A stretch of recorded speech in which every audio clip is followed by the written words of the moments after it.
सभी को नमस्ते। इस वीडियो में हम अंग्रेज़ी भाषा के लिखित रूप में जो इस्तेमाल होने वाले चिन्ह हैं उसके अंग्रेजी शीर्षक, फिर उसको कुछ हिंदी में अगर कुछ नाम है तो वो, और मराठी में अगर कुछ नाम है तो वो समझते हुए आगे बढ़ेंगे। पहला चिन्ह जो है अक्षरों के बाद, अक्षरों के आगे ही लेकिन ऊपर में आता है, जैसे ये वाला चिन्ह है, पहला वाला।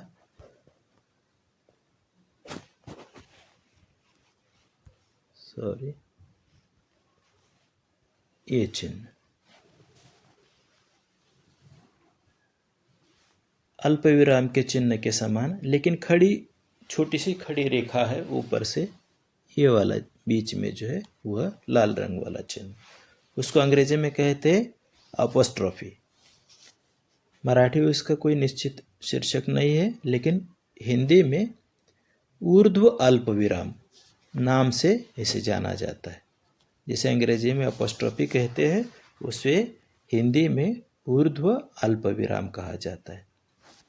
जो अक्षरों के बीचों बीच, दूसरा वाला चिन्ह है जो अक्षरों के बीच की ऊंचाई में लेकिन अक्षर से पहले आता है, तो ऐसे एक गोलाकार चिन्ह होता है, थोड़ा मोटा होता है, फुल स्टॉप से कुछ बड़ा, तो उसे अंग्रेजी में बुलेट पॉइंट कहते हैं।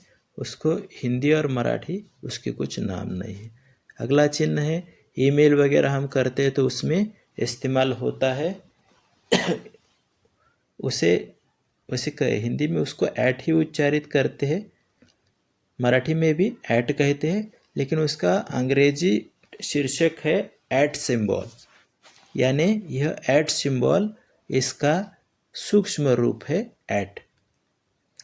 अगला चिन्ह है उसे मराठी में हैश कहते हैं, हिंदी में भी हैश करके ही उसका उच्चारण होता है। अंग्रेजी का भी उसका शीर्षक है हैश, HASH, और इसका दूसरा भी एक नाम है पाउंड सिंबल, POUND SYMBOL। अगला चिन्ह है एंड का चिन्ह। एंड चिन्ह से नाम से ही उसको हिंदी और मराठी में जाना जाता है, लेकिन उसका अंग्रेजी शीर्षक है एम्परसैंड, AMPERSAND। एम्परसैंड इस शीर्षक का यह लघु रूप चिन्ह है एंड। अगला चिन्ह निचला, यह वाला, उसको मराठी में और हिंदी में कुछ निश्चित अब तक नाम नहीं मिला है। अंग्रेजी में उसे स्टार मार्क कहते हैं या एस्टरिक कहते हैं, एस्टरिक चिन्ह, एस्टरिक सिंबल इसके लिए, या फिर स्टार मार्क। अगला चिन्ह है यह वाला, उसका हिंदी शीर्षक मुझे अब तक तो पता नहीं है। मराठी में एक रूप चिन्ह बोलते हैं और अंग्रेजी में टिल्ड कहते हैं, तो अंग्रेजी का उच्चारण जो है इस चिन्ह का टिल्ड। उसके बाद वाला यह चिन्ह, इसे अंग्रेजी में परसेंटेज कहते हैं, हिंदी में प्रतिशत कहते हैं और मराठी मध्ये टक्केवारी। अगला चिन्ह है वह रोमन लिपि का ही है, यह वाला चिन्ह,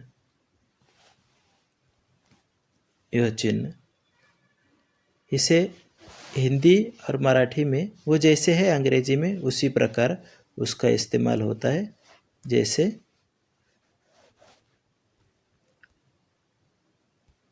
डॉलर।